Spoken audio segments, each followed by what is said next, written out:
연약함 그대로 사랑하시네. 나의 모든 발걸음 주가 하시나니 날 인도하소서. 내 모습 이대로 사랑하시네. 연약함 그대로 사랑하시네. 나의 모든 발걸음 주가 하시나니 날 인도하소서. 주의 날개 아래 거하는 것, 주의 임재 안에 거하는 것,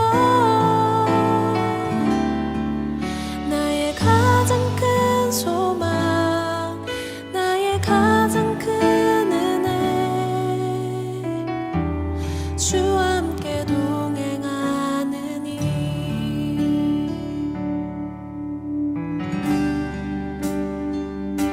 내 모습 이대로 사랑하시네. 연약함 그대로 사랑하시네. 나의 모든 발걸음 주가 하시나니 날 인도하소서. 주의 날개 아래 거하는 것, 주의 임재 안에 거하는 것, 나의 가장 큰 소망, 나의 가장 큰 은혜, 주와 함께 동행하느니 주의 날개 아래 거하는 것, 주의 임재 안에 거하는 것, 나의 가장 큰 소망, 나의 가장 큰 은혜, 주와 함께 동행하느니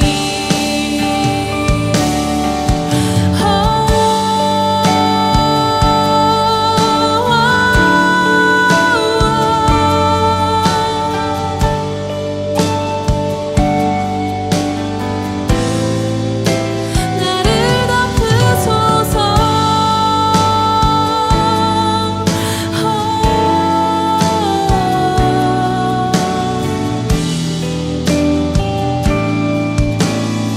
주의 날개 아래, 주의 날개 아래 거하는 것, 주의 임재 안에 거하는 것, 나의 가장 큰 소망, 나의 가장 큰 은혜, 주와 함께 동행하느니 주의 날개 아래 거하는 것, 주의 임재 안에 거하는 것, 나의 가장 큰 소망, 나의 가장 큰 은혜, 주와 함께 동행하느니 나의 가장 큰 소망, 나의 가장 큰 은혜, 주와 함께 동행하느니.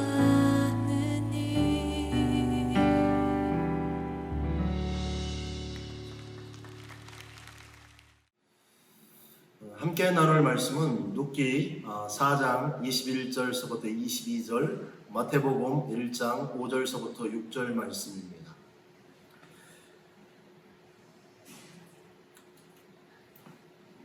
살몬은 보아스를 낳았고 보아스는 오벳을 낳았고 오벳은 이새를 낳고 이새는 다윗을 낳았더라. 마태복음 1장 5절 6절입니다. 살몬은 나압에게서 보아스를 낳고 보아스는 룻에게서 오벳을 낳고 오벳은 이새를 낳고 이셋은 다윗 왕을 낳으니라. 다윗은 우리아의 아내에게서 솔로몬을 낳고. 우리 이 시간 함께 반갑게 인사하겠습니다. 하나님이 우리와 함께 하십니다. 우리 다시 한번 인사할까요? 하나님이 우리와 함께 하십니다. 5월은 가정의 달입니다. 그래서 이 시간에 짧은 영상을 함께 보고 말씀을 나누겠습니다.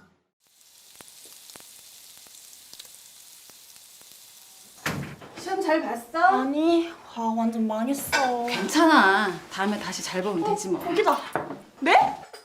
네! 감사합니다! 합격이야! 변변치 않은 살림이었지만 대학에 합격했다는 소식을 들은 날에도 고기! 도대체 이게 몇 번째야? 번번이 떨어지는 입사 소식에도 밥이나 먹어라. 내가 무슨 약주로 밥을 먹어? 엄마가 차려준 밥상에는 네? 언제나 고기가 올라가 있었다. 맛있네. 엄마에게 고기 반찬은 어떤 의미였을까? 끝내 물어보지 못한 질문들을 곱씹으며 엄마의 마지막 온기가 남은 반찬들로 끼니를 때우는 것이 내가 할 수 있는 전부였다.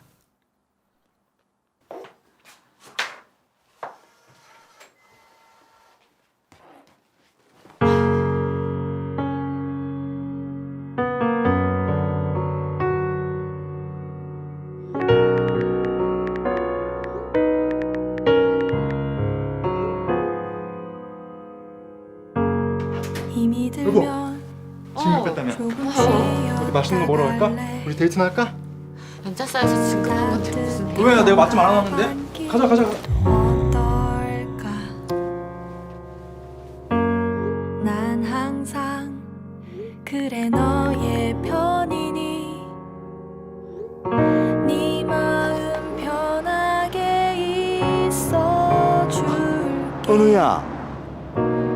너와 걷는 이 순간은 나에겐 가장 큰 기쁨, 가장 큰 행복들. 괜찮았어 오늘 하루 힘을 내요 우울해도 거울을 보며 바라보며 그냥 웃어줘. 괜찮았어 오늘 하루 걱정 마요 내일 하루 잘 될 거야 잘할 거야 너라면 할 수 있어.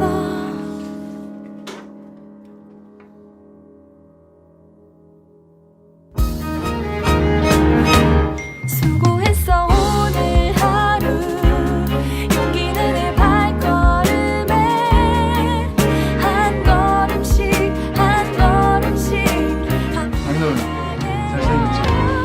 수고했어 오늘 하루 칭찬할게 너의 하루 넌 잘했어 최고였어 이 밤을 편하게 즐겨.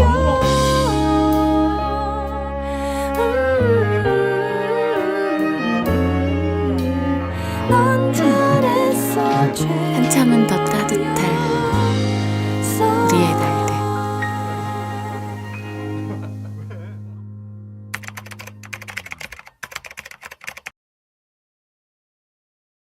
미국의 명문 프린스턴 대학교의 교수이며 목사인 블랙 우드가 자녀들에게 반드시 물려줘야 될 유산 3가지를 소개하고 있습니다. 첫째는 좋은 추억, 두 번째는 좋은 습관, 세 번째는 좋은 가치관, 곧 좋은 믿음을 물려주어야 한다라고 말씀하고 있습니다. 미국의 뉴욕 교육위원회에서 굉장히 재미있으면서 흥미로운 연구 보고서를 발표했습니다. 그것은 한 사람이 가정과 사회, 더 나아가서 국가에 끼치는 영향력이 얼마나 큰지에 대해서 두 사람을 추적을 해서 발표를 했습니다. 한 명은 프린스턴 대학교의 설립자이면서 신실한 믿음의 사람 조나단 에드워드이고, 한 사람은 동시대에 뉴욕에서 큰 술집을 운영하면서 뉴욕에서 가장 큰 거부가 되었던, 그렇지만 무신론자였던 마크스 슐츠라는 사람입니다. 두 사람의 후손 5대에 걸쳐서 후손들을 이렇게 조사를 했습니다. 그래서 발표를 했습니다. 에드워드의 5대 후손은 총 896명이었습니다. 그들 중에 선교사와 목사님은 116명, 교사, 학장은 66명, 총장은 3명이었습니다. 전체 교육자가 86명이었습니다. 부통령이 1명이었고, 상하의원이 4명이었고, 문학가 및 문필가가 75명, 발명가가 21명, 유명한 사학가가 73명이었습니다. 그리고 믿음이 좋은 장로님과 집사님이 286명이었습니다. 반면에 마크스 슐츠의 5대는 조금 더 많은 자녀들을 낳았습니다. 총 1062명이었습니다. 그들 중에 교도소에 평균 5년 동안 복역했던 사람이 96명, 또 정신병자 및 알코올 중독자가 58명, 또 창녀가 6명, 정보의 보조를 받는 극빈자가 286명이었고, 무식자가 406명이었습니다. 사고를 쳐서 연방정부의 예산을 낭비한 총 금액이 무려 1200억이었습니다.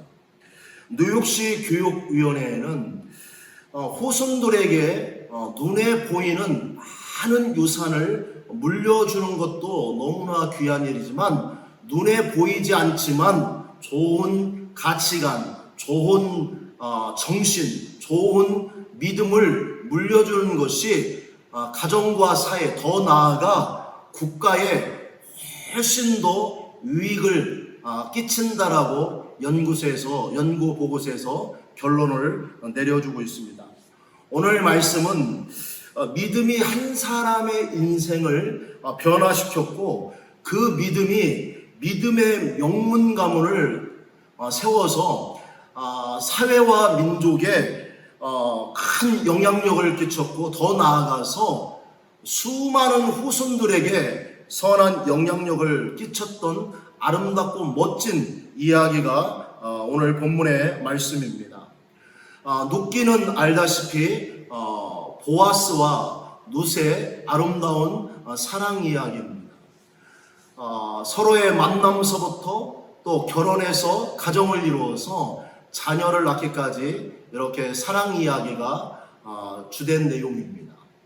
그런데 오늘 본문의 말씀은 이런 사랑 이야기가 쭉 전개되다가 마지막 마침표가 끝 마무리가 족보로, 조금 생뚱맞게 족보로 끝나고 있습니다. 성경에서 족보가 항상 등장할 때는 두 가지의 굉장히 중요한 의미를 담고 있습니다. 첫 번째는 뭐냐면 중요한 시대의 전환점이 찾아왔음을 예고합니다. 그래서 성경의 족보에서는 가장 중요한 인물이 누구냐면 족보의 맨 마지막에 등장하는 사람입니다. 오늘 룻기 족보의 맨 마지막에 등장하는 사람은 다윗입니다. 다윗은 사사시대가 끝나고 왕정시대가 시작되는데, 그때 정말 하나님 앞에 가장 귀하고 멋지게 쓰임받은 믿음의 사람이 다윗입니다.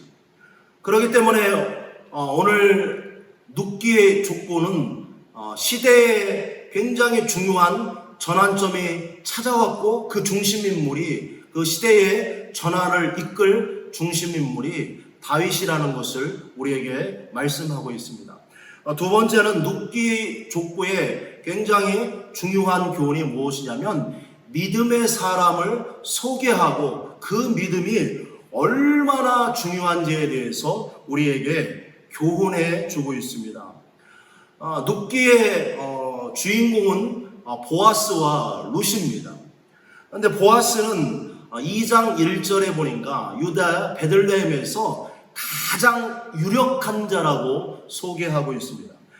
유력한 자라는 것은 어떤 의미를 가지고 있냐면 굉장히 부유하고 권세가 있음에도 불구하고 가장 존경받는 사람이라는 뜻을 가지고 있습니다. 존경받는 부자이며 존경받는 권세자가 유력한 자라는 뜻입니다. 한마디로 말하면 보아스는 유대의 베들레헴 땅에서 가장 큰 영향력을 행사하는 사람이었다는 것입니다. 그리고 보아스는 굉장히 외모적으로도 굉장히 멋있습니다. 그리고 마음이 너무나 따뜻한 사람이었습니다. 그렇기 때문에 이스라엘 여인들에게 있어서 보아스는 노망이었던 것입니다. 반면에 또 다른 주인공인 룻은 모압의 이방 여인이었습니다. 그리고 남편이 일찍 죽은 젊은 가보였습니다. 더군다나 룻은 누군가의 도움 없이는 살아갈 수 없는 너무나 가난하고 불쌍한 여인이었습니다. 그래서 눕기에서도 보아스의 밭에서 떨어진 이삭을 주어서 먹고 살아갈 정도로 너무나 가난한 여인이었습니다. 여러분 아마 보아스에게 세상적인 기준이 굉장히 좋은 수많은 이스라엘 여인들이 보아스에게 대시했을 것입니다. 그런데 여러분 보아스는 누구를 선택했을까요? 오늘 룻기에 보니까 룻을 선택했습니다. 여러분 그 이유가 무엇일까요? 그것은 바로 이스라엘의 수많은 여인들이 세상적인 조건들은 다 갖추고 있지만 그들에게 없는 하나님을 향한 신실한 믿음을 누가 가지고 있었냐면 바로 룻이 가지고 있었습니다. 그런데 룻이 그 신실한 믿음을 가지고 있다는 것을 보아스가 알았을까요? 몰랐을까요? 보아스는 그것을 알고 있었다는 것입니다. 여러분 룻기 1장 1절에 보니까 시대적인 배경이 사사시대입니다. 사사시대는 영적으로 너무나 타락해서 하나님을 섬기지 않은 영적인 암흑기였습니다. 그때 정말 이스라엘 여인들 중에서 믿음의 여인을 찾아보기 너무나 힘든 시대였습니다. 보아스는 아마도 세상적인 좋은 조건들은 자기 자신이 다 갖추고 있었기 때문에 어떻게 하면 됩니까? 룻이 가지고 있지 않은 세상적인 조건들은 본인이 다 채워주면 됩니다. 그렇지만 하나님을 향한 진실하고 신실한 믿음은 그 어느 누구도 대신해 줄 수 없는 것입니다. 그렇기 때문에 이스라엘의 수많은 여인들이 아니라 세상적인 기준을 갖춘 수많은 여인들이 아니라 정말 가진 것이 없고 세상적으로는 너무나 부족한 여인이었지만 믿음의 여인 룻을 최종적으로 선택한 것입니다. 그럼 보아스는 믿음을 누구에게 배웠으며 누구를 통해서 그 믿음을 경험할 수 있었을까요? 그럼 보아스의 아버지의 이름이 무엇일까요? 오늘 21절 말씀에 보니까 살몬이라고 말을 하고 있습니다.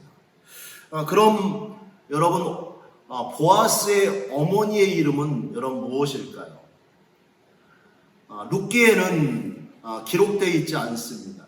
그런데 마태복음 1장 5절에 보니까 그의 어머니의 이름이 라합이라고 기록하고 있습니다.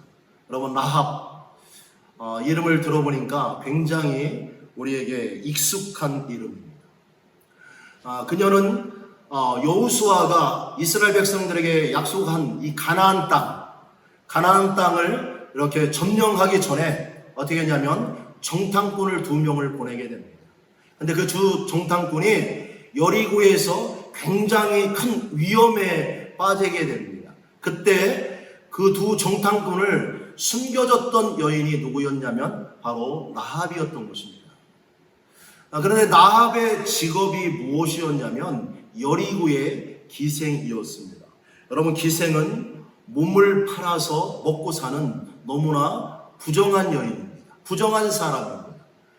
어찌 보면은 세상 가장 밑바닥 인생을 살았던 불쌍한 여인이 바로 라합이었던 것입니다.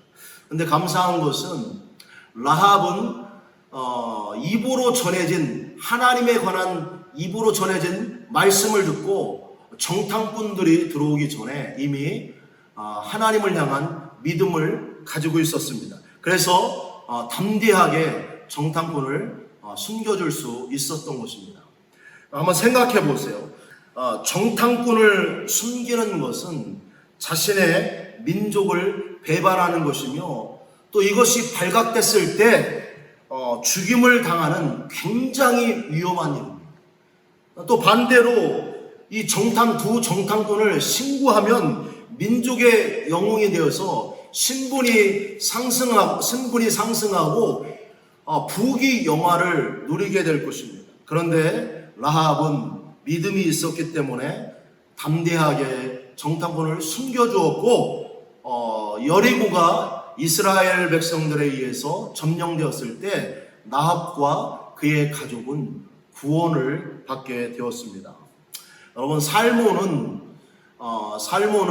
두 정탐꾼 중에 한 사람이라고 모든 학자들이 말하고 있습니다. 살모는 그의 이름의 뜻, 겉옷이라는 뜻을 가지고 있습니다. 이스라엘에서 겉옷은 우리의 육신의 몸을 추위로부터 보호할 뿐만 아니라 밤에 잘 때 이불로 이렇게 대신 덮고 자기도 합니다.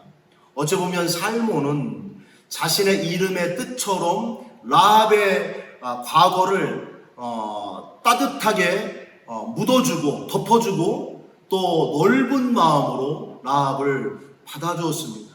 그리고 아내로 삼게 되었습니다. 그래서 낳은 자녀가 누구냐면 바로 보아스인 것입니다. 보아스가 어렸을 때 정말 주변의 수많은 이웃들이 어머니 라합의 직업을 다 알고 있었기 때문에 곱지 않은 시선으로 바라보며 수많은 손가락질과 비난의 소리를 많이 들었을 것입니다. 어린 보아스의 마음은 그것 때문에 마음이 아팠고 상처도 받았을 것입니다. 그런데 시간이 지나면서 점점 라합의 믿음이 자라가면서 그녀 자신뿐만 아니라 그녀의 가정이 믿음으로 변화되었습니다. 그래서 점점 비난의 소리 또 손가락질이 사라지게 되고 또 그녀와 그녀의 가정을 향해서 칭찬하는 소리가 점점 들리게 되었다는 것입니다. 믿음이 가져온 이런 아름다운 이 변화와 영향력을 누가 가장 가까이에서 생생하게 보았고 경험했을까요? 그것은 바로 보아스였다는 것입니다. 그렇기 때문에 어찌 보면은 아버지의 살문과 라합을 통해서 보아스는 가장 중요한 믿음을 유산으로 물려받게 된 것입니다. 그렇기 때문에 보아스는 인생의 가장 중요한 기준을 믿음으로 삼았고 오늘 룻을 어떻게 하는 것입니까? 세상적인 기준으로는 너무나 부족한 여인이었지만 믿음의 여인이었던 룻을 아내로 맞이할 수 있게 된 것입니다. 보아스의 가문에서 여러분 어떤 열매를 맺게 됐을까요? 이스라엘의 역사에서 가장 존경받는 그 사람이 누구냐면 바로 22절에 등장하는 믿음의 사람 다윗입니다. 다윗이 증손자로 태어났습니다. 더 놀라운 것은 무엇이냐면 마태복음 1장 16절에 보니까 인류의 모든 죄와 사망으로부터 구원하실 메시아 되신 예수 그리스도가 누구의 가문에서 태어나게 됐습니까? 바로 보아스와 루세 가문에서 예수님께서 태어났다는 것입니다. 보아스의 가문은 믿음의 가문이면서 믿음의 명문 가문이면서 동시에 메시아 가문이 되었다는 것입니다. 사랑하는 우리 고동부의 여러분, 우리 부모님들의 가장 큰 소원과 기도가 여러분 무엇일까요? 그것은 바로 우리 자녀들이 잘 되는 것일 것입니다. 아마도 오늘 이 자리에서 또 온라인으로 예배 드리는 우리 모두의 마음도 동일할 것입니다. 잘 되고 싶은 마음들이 있을 것입니다. 여러분, 잘 된다는 것이 무엇입니까? 세상적인 기준처럼 단순히 성공만을 의미하는 것이 아닙니다. 하나님의 영광스러운 일들에 쓰임받는 하나님의 일꾼이 되어서 세상에 선한 영향력을 끼치는 것이 잘 되는 것입니다. 단순히 성공이 아니라 하나님의 영광스러운 일에 쓰임받는 하나님의 일꾼이 되어서 선한 영향력을 끼치는 것, 이것이 바로 잘 되는 것입니다. 그런데 여러분, 하나님의 일꾼을 하나님께서 뽑을 때 가장 중요한 기준이 여러분 무엇일까요? 물론 공부나 스펙도 굉장히 중요할 것입니다. 그런데 하나님이 보시는 가장 중요한 기준은 바로 믿음인 것입니다. 왜냐하면 믿음은 하나님을 기쁘게 하는 것이며 동시에 하나님의 축복을 담을 수 있는 그릇입니다. 믿음은 우리 인생의 수준인 것입니다. 한번 따라서 할까요? 믿음의 분량이 인생의 분량이다. 여러분, 우리는 반드시 기억해야 됩니다. 믿음의 분량이 인생의 분량입니다. 우리는 믿음만큼 우리의 인생을 쓰임받게 될 것입니다. 여러분, 그 믿음을 가장 가까이에서 생생하게 배우고 경험하는 출발점이 어디냐면 가정인 것입니다. 5월은 가정의 달입니다. 하나님이 중심이 된 믿음의 가정이 회복되기를 우리는 특별히 기도해야 합니다. 보아스와 루세 가정처럼 우리의 가정의 믿음이 회복될 수만 있다면 우리는 우리 부모님과 다른 세대가 아니라 부모님과 동일한 믿음의 세대가 될 것입니다. 또 우리가 가진 그 믿음을 다음 세대의 유산으로 물려주어서 우리는 믿음의 명문 가문을 세워가게 될 것입니다. 분명한 것은 하나님은 믿음의 명문 가문을 사용해서 이 나라 이 민족을 치유하고 변화시켜 가실 것입니다. 그 출발점, 그 통로가 여러분 모두가 되기를 소망합니다. 우리 기도하겠습니다. 우리 이 시간에 한번 조용히 한번 그렇지만 뜨겁게 하나님 앞에 기도하고 싶습니다. 그래서 오늘 우리에게 주신 하나님의 말씀을 우리가 하나님 앞에 마음의 중심에 담고 또 결단하며 기도하고 싶습니다. 또 함께 기도할 때 가정의 달 5월에 우리 가정이 하나님을 경외하는 믿음의 복된 가정이 되게 해달라고 이 시간에 함께 조용하지만 간절하게 뜨겁게 기도하고 싶습니다. 우리 기도하겠습니다.